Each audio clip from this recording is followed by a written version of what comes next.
I was trying to figure out if I was going to like dress up for this, whatever. And I was like, you know what? No, that's not me. I'm just going to dress comfortably. And then all of a sudden I was like, wow, this feels like the same exact thought process I had when we met up at Chibo to talk about how we could work together. And I was going to get like dressed up, like professional, blah, blah, blah, to meet with you. And I was like, no, I'm not going to do that because that's not who I am. And I put on Vans and jeans and like a black shirt. And I remember when I met up with you and we talked about it, I was like, this is who I am. And I remember like kind of sticking my foot out of the booth and being like, I'm going to wear my Vans. So this is the outfit that I wore when we met up for lunch. It might be a different, it's the gist of it. I can't say that they're the same jeans, but this is the gist of the outfit. And that was my thought, was like, you know what? No, I'm going to go and be me. Well, I think that's really interesting. And that probably took a fair amount of courage because at that time I was still very much in playing the part that I had created, which was I wore a suit and a tie almost every day. And I'm not sure, I don't remember what I wore on that day, but you know, I was known for professional dress, like to a T all the time. Welcome everybody. This is, I don't even know what episode of Beyond the Deal. We're workshopping names. And for right now, the podcast is going to be called Beyond the Deal. And we welcome Kristin O'Brien. Welcome. Thank you. The purpose of today's sort of conversation, I wanted everybody to kind of get introduced to you as a person and a real estate agent. I think it's been interesting, our history together, both sort of some similarities between how we got into real estate and then sort of our time together. And Lauren was asking me this morning how long we've been sort of partnered together, and I couldn't even remember. Is it like right before I went to Compass or right after I went to Compass? It was right after you left. Yeah, it was like right when you started with Compass. Right when I started, right? Yeah. Because I think we even had a conversation as I was transitioning away from Remax. Correct. So that would have been right around 3 years ago, right? Yeah, when we like officially. Yeah. Yeah. So for people who don't know you already, tell them a little bit about yourself. You live here in Mansfield, correct? Correct. Yep. I grew up in Mansfield starting in middle school. We moved up here from Florida. So I grew up in Mansfield. During college and a few years after, I was kind of closer to the city. And then I was determined to not marry a Mansfield guy. And I married a Mansfield guy. Mm-hmm. So we ended up back in Mansfield. That sounds very similar to I was resolute that I would not end up a real estate agent. And here I am. Yeah. Some things are undeniable, and that's just how it goes. That is, I mean, especially with our past of our moms both being in real estate for a very long time. I was never going to sell real estate. Yeah, it's funny how that happens too. So tell everybody, so how long have you been in real estate? So I got my license in 2010. So prior to that, I was an office manager at an advertising agency. And I loved the freedom that it sounded like my mom had when I was in that job, that I had to show up every day at 9 and I had to sit there till 5, whether I was busy or not, whether I, had work to do in the office that day or not. And I hated being bound to that. And were you working in the city at the time? Yeah, I was in the South End. And were you living here or were you up in the city? No, we didn't move back down to Mansfield to 2013. So I was living in Quincy, working in the South End. And when I started to think about like my future, I couldn't imagine being at a job where I just was bound to a desk all day, every day. And knowing your personality, that doesn't surprise me at all. Yeah, I just can't. I remember my mom calling me one day from TJ Maxx, like middle of the afternoon on a Tuesday, and was like, hey, I just found this sweater. I thought you'd love it. And I was like, oh my God, I want a job where like when my schedule allows, I can take a break and go do something. If I don't have any, I don't make me be here. I'm not bound to something just because. Yeah. So that's what kind of triggered it, was like, I want a job where I can be flexible. I can be out and about. I can be meeting people. I can be, I don't know, just not bound to a desk. Yeah, I think that's interesting. So with real estate, and a lot of people get into the business with that expectation, or that's one of the biggest sort of draws within the real estate industry, is the flexibility of your of the schedule. What is the reality of that though? So the reality is, she probably called me in January, right? And a slow time in the market, and had that flexibility. I think the reality is, in those busier times, and it's not as freeing as you may think. The reality is, though, that if you have the personality where you just need to be switching up your day to day. You need to be meeting new people. You need to be out and about. This is a great career. Yeah, and I think with anything, right, in life, any positive also has a negative to it, right? The freedom and flexibility that you have with this job to be able to sort of make your own schedule requires that you work, if you're successful at it, it requires that you work at different times. So yes. just because your mother is out at, TJ Maxx in the middle of the day on a Tuesday or whatever day it's probably because she had a showing at 6 and that was her time frame to get, her errands done. Right. So I think that there's this perception that, oh my gosh, it can be this flexible schedule where I get to create my own life and, be able to do what I want when I want. And the reality is that you can, to a certain extent, formulate your schedule. But if you're going to have any level of success, staying on schedule is actually one of the most important things that you can do. You got it. And the time frame that you're going to work is probably vastly greater than any sort of corporate job that you would have. Right. So take us through the early years. Like what's been your experience? What do you like about real estate? What's some of your challenges? Tell me a little bit about real estate for you.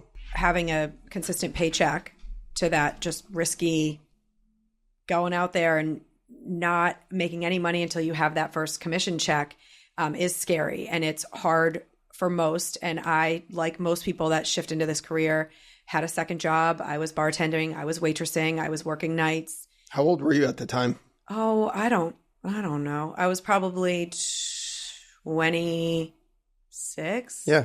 Okay. 26. So that was about the same time that I got into the business in this area. I don't know if the math is mathing on that. I love mathing on math. Yeah. Yeah. I was probably like 27, 28, somewhere in there, because I was 28 or 29 when we got married, and that was in 2012. Right. So you're talking before kids, not a whole lot of responsibilities. Nope. Yep. You could sort of do that dual thing, bartend and waitress and do the real estate and that sort of thing. Yeah. You got to be all in at some point. And so once I got a couple of commission checks under my belt, I just started to save, and I just had to fully switch over, because I would find myself in the walk-in in the back of the restaurant on the phone at 6:00 trying to negotiate a contract. And I'm like, I can't do this. It's not sustainable. No. Yeah. And you have to be all in. You a lot of when you are doing your business is on nights and on weekends, which is when I was at the bar. So right. you had to stop. But yeah, so the first couple years, while it was hard as an adjustment, because you don't have the confidence behind you of the knowledge of real estate and how things go and contracts and your communication skills, your negotiating skills, like all of that still needs to be fine-tuned.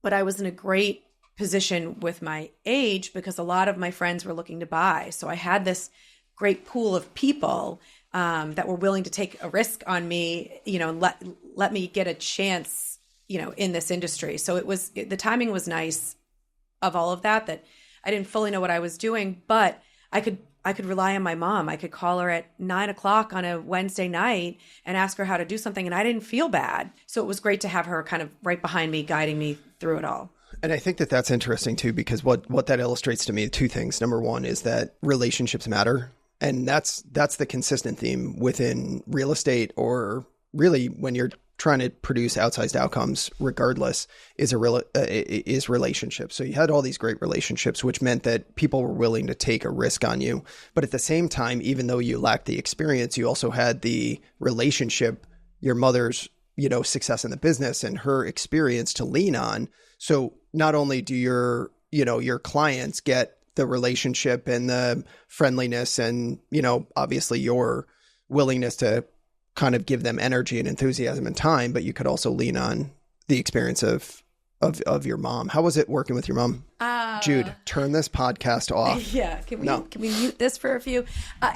To be honest, like I said, it was really great to be able to rely on her knowledge and her experience. I think all of us are kind of different people, and we handle people and situations a little bit differently, right, wrong, or indifferent. But I think that was the biggest challenge in the beginning, was I learned how to do real estate the way she does it. My mom had been at RE/MAX for a long time, and the way it worked out when she she decided to split off and open her own agency. And that was right around the time of me getting my license. So it kind of all worked out that my dad got his license and there was a small office of maybe 5 or 6 agents working there. It was helpful to see how things went, but there were times when a conflict would be handled or a negotiation would be taking place, and it wasn't exactly how maybe I would handle things, but I didn't know enough to do it differently. So it was nice though I started to kind of observe the way my dad would do things, or I'd follow another agent on a listing appointment, and you get that variety of, oh, I could actually say this, or I could handle it this way. And so it helped me develop into who I wanted to be as an agent.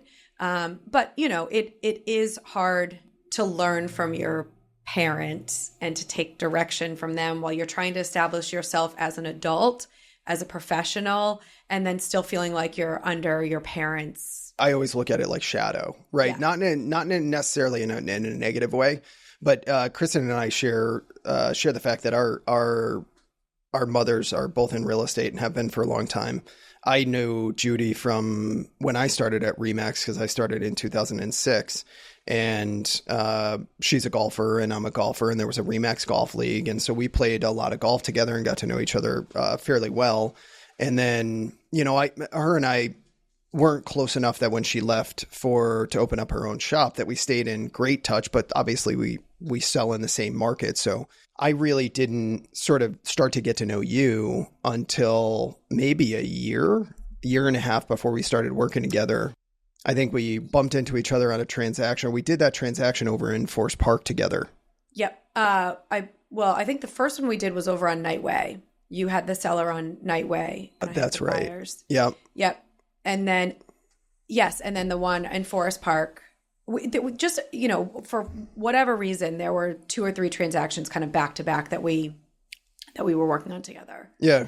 And I think that was that's when I started to recognize that just the interactions with you were very, Nightway had to be after, wasn't it? Maybe, yeah. But because I remember Nightway, because that was a bit contentious, there was some stuff that was going on, and we were able to kind of smoothly transition everything to closing. Yep. But I just remember that the conversations were really easy.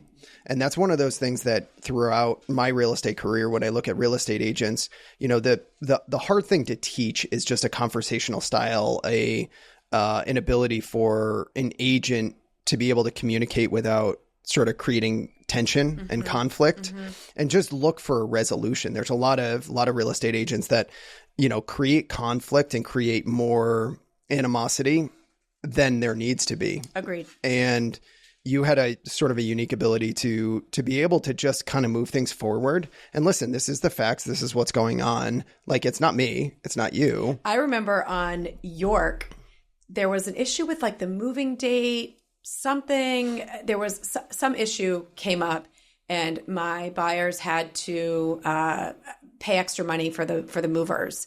And it was kind of the issue came up 50-50, sell side, buy side.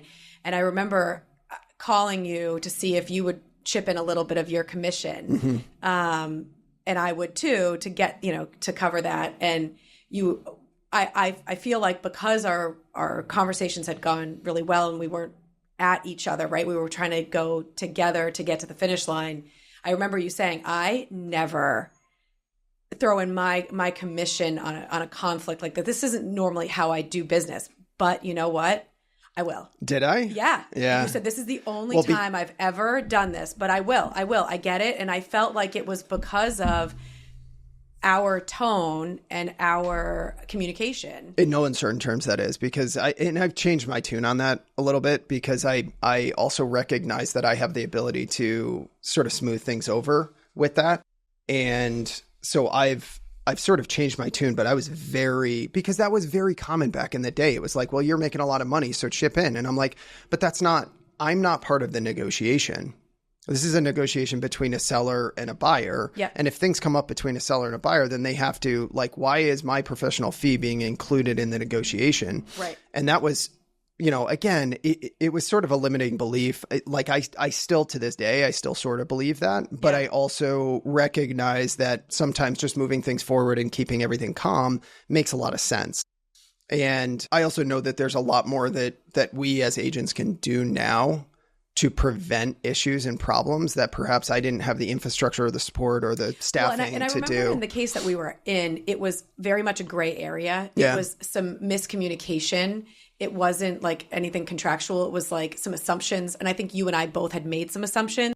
So it was a little bit of our collective fault. Yeah. So we were willing to, and it's not often when you get in that situation. But I remember like all transactions go through some conflict, some issues that, they're not all perfectly smooth. But each time we got through it with more ease than I expected. And which is nice. It's kind of what taught me that can be how real estate can go. And I think the night way, and I when you said night way, I didn't even remember which one you were talking about. I used to have a great memory for all the transactions that I did, but they all just kind of blend in together. I'm like, where is even night way? But I remember that was when I realized that we worked well together when we did the York, but the night way was the one where I was like, there's got to be something here. And so fast forward maybe a year and a half, and as I was leaving Compass, I was sort of like at the peak of what I could possibly handle. And I was starting to recognize that I wanted to have a little bit more support from an agent side. I had some great support. I had a listing manager and a transaction manager to help me through the process. But, the activities that I was doing, were so overwhelming that I needed some help. And when I looked around, the idea of bringing somebody on that was like, that I had to coach on how to be calm and communicate with people. That's something that like, I just don't have a whole lot of patience to teach. And I think it's harder to teach. I can teach how to do a real estate transaction because there's nothing overly complicated about it, but your ability to communicate is something that's harder. Right. And so I think we might've bumped into each other, or like you had like maybe shown a property, or I'd shown a property of yours or something like that. And I just said, why don't we go grab a cup of coffee or grab a bite to eat? That was my neighbors across the street were selling, and you had buyers that were, we even had the home inspection, but ultimately they ended up not moving forward. And I remember when you called me, you were like, they're not going to move forward. This is the case. But how can we work together? I'm still like, every time we'd end a transaction, you would be like, we got to figure out a way to work together. And I'm like, I don't know, man. I don't know. I'm still working with my parents. I don't feel comfortable leaving them, and I don't really know. And every time we would just be like, how can we work together? And we just kept saying, when the timing's right, it'll make sense. But we need to be able to figure something out in the future where we can work together. Yeah. And it's funny because that sort of matches my thoughts these days on agent attraction and relationships. When a relationship is good, it's when somebody is willing to do something regardless of whether they know what the opportunity is. Like if they will partner with you and just figure it out because of the person that you are and the person they are, that's when sort of a relationship and a partnership, I think that's when it really works. If you're trying to figure out a way to make it work, like it doesn't feel right, but you're forcing it, that's when things don't work out in my experience. Yeah. So we had to wait for that right timing. Right. And it's funny that the right timing for us to partner up also corresponded like just chaos in your life starting to ensue, right? Like, so we partnered up in 2021, which would have been right after I joined with Compass, and you came on board with me right after the transition. And then give people a little insight into, what the past couple of years of your life has been like. At the time I had a son that was like 3.5. For anyone that knows me, that they know that, to get pregnant, we had to go through IVF. There was, that was going to be the only option. So we struggled with whether or not we wanted to have another kid after Ben. Yeah, oddly enough, I got lots of Bens in my life. Well, the correlation, the similarities between us are stark because my wife and I struggled with the same, getting pregnant and going through IUI and a bunch of other stuff in order to have kids. And, then we both have mothers that are in real estate, and, both of us swore to never sell real estate. And, so the similarities again between the two of us were pretty stark throughout. Yeah. So then you have the 3.5-year-old. Yep. And then we still had some embryos, deciding, age-wise, do I want to have another kid? We struggled for a while. I joined on with you, and we were like, all right, let's just try one more time. And if it works, great. And if it doesn't, we're done here. And I was like, okay, great. Sounds good. And lo and behold, we went out for Sandy's birthday lunch, and I got a call from my doctor that it took. And well, like me and Sandy knew before your husband did. Yes, because I was sitting at the lunch table, not expecting. Right. Because of the way I didn't think that it had taken, because of the symptoms I was. You were really sure that it didn't. I'm pretty sure I was drinking a beer at that lunch. I had no. There's a high likelihood that happened. Yeah, like I had no thought or intention of actually being pregnant, and so we got that call. Yeah, so I was like, I'm pregnant. Right. So yeah, that was. I joined on in March. I think that was in like May. Yeah. And then all chaos ensued. Yeah. Yeah. So I remember Connor was born in January. I remember in December we were trying to set goals for the next year. And I remember telling you that I don't know what life will be like when I have Connor. I don't know. I can't set goals right now. I can't, because I had this sinking feeling it wasn't going to be as easy as it was with the first one, and turned out I was right. And that was beginning of 2022? 2023, which is interesting too, because business, it's funny how things actually work out, the way that they should. Yes. So, 2021 was like a record year for me. I think we brought in just under $1 million, like $2,500 short of $1 million in commissions that year. 2022 was good, but it wasn't as good because the market was shifting. Interest rates were going up. We were working in your home office. We didn't have a base here yet. Right. It was a big transition time. Yeah, I think we just started. We got into this office in like May of that year, and you were pregnant at the time. And then we finally got settled, and again, there was a lot of ups and downs with Compass, and the transition over to Compass was far more difficult than we had anticipated. And then you got pregnant, and then 2022 was a good year, but we could smell the writing on the wall that that we were in the start of a real estate transaction recession. Not so much pricing continued to climb, but all of a sudden we were sinking 25% fewer sales, 40% fewer sales. And then 2023, when you really had to take a step back, to be honest with you, like everything happened for a reason. Yeah. Right. Because I was at the point where I didn't have, when we first started talking, the trajectory of my business was like we were doing, I think we did 86 deals that year. And I had the anticipation that was just going to continue to grow. And all of a sudden it went down in 2023. I think I did like 56 deals or 57 deals, which was the lowest number that I'd done in a very, very long time. Yeah. And so I didn't even really have the business to be able to share with you. At the same time, my longtime transaction manager found another opportunity, which was, again, very much, like things happen for a reason. I was starting to get to the point where the business didn't justify 2 full-time salaried employees with office overhead and then Compass taking their cut. And all of a sudden I'm looking at my bottom line and I'm like, holy crap. Mm-hmm. Like things are tough right now. Yep. And that was when we started pivoting and shifting, and you went, listen, I don't know what I can do, but I want to stay involved. Like I don't want to just get so disconnected from this. So what did we do next? So I don't even remember. Was it your idea or my idea, or was it sort of a combination? Tell the folks first what we were doing. When Connor was born, he was a little bit premature, but ultimately it took us a long time to realize that he aspirates when he would take a bottle. So he would get really congested. So we had him in and out of doctors. Was it an allergy? Was it a lung thing? Was it we had him tested for what is it? I forget. There's some sort of like a disease. Scary shit. Yeah. Like real big stuff we were trying to eliminate. He ended up in the hospital. He is great now, but the first year of his life, he had a lot of ENT issues. And then when he was hospitalized, we realized that through an x-ray to rule out pneumonia, they noticed that his heart looked a little enlarged. And we did an EKG, and we found out that he had a couple of issues with his heart that will ultimately still require open heart surgery in a couple of years. So, you're at your lowest point. You don't know what's wrong with your baby. He's in the hospital. He's 6 months old. He's not even 11 pounds.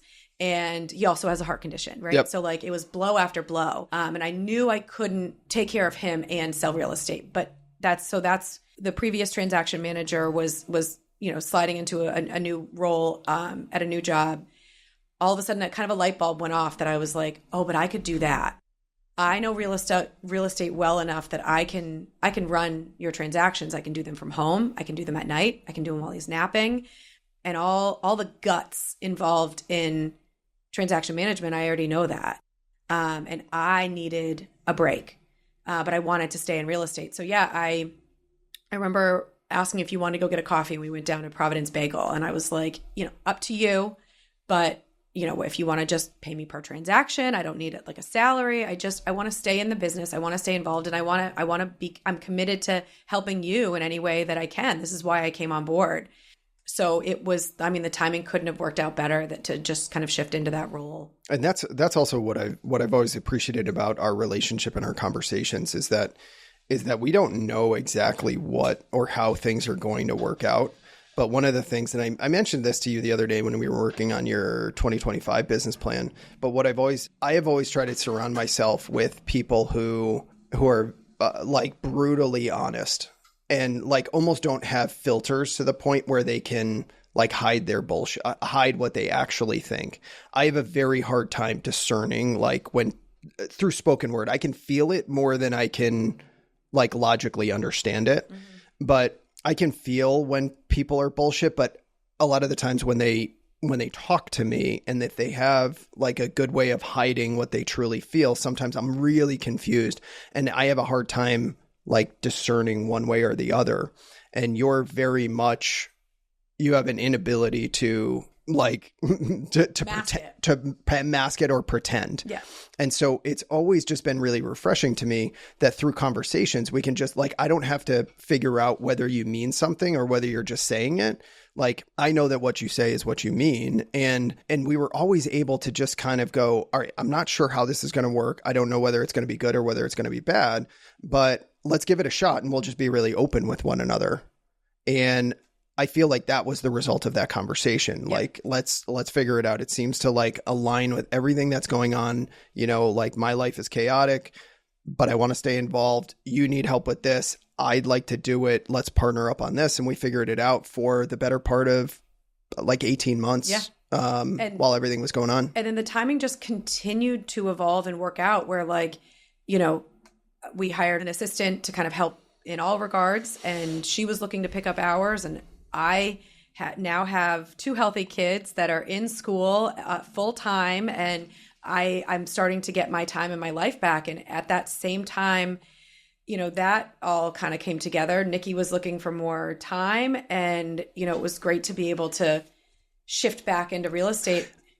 Yeah, but do you think it was that easy? Because I remember that there was some doubt and uncertainty with you. And I think that there was one particular moment in time that sort of made it obvious that you wanted to step back into this role. And it happened this past year when I went to Italy with my family for 2 weeks. Correct. And probably the best testament that I can give to you was that it's always been very hard for me to separate work and home life because I have to be on all the time.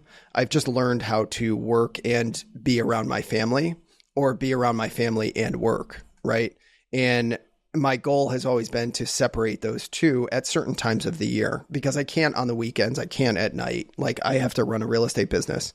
So I go to Italy, and the most comfortable thing for me was, or the most telling thing for me was leaving the business. And we were cranking this year at that time, leaving for Italy and shutting my phone off for 2 weeks. No email, no text messages, nothing, no communication with his office, absolutely nothing. And I went away and I had no problem doing it. So tell me about your experience with that. Yeah. I think we had 22 transactions going on. simultaneously at that time, but I was like nervous and excited to kind of take that over for you, mostly because you deserve that vacation. But once I got into it and was just handling things and making decisions and, just there were rough times. There were situations where I had to throw your money at a problem, just to keep moving. But as it was going on, Sandy and I would keep a list of, how many dumpster fires did we put out? How many offers did we get? And she was like the best hype girl. And we just were so excited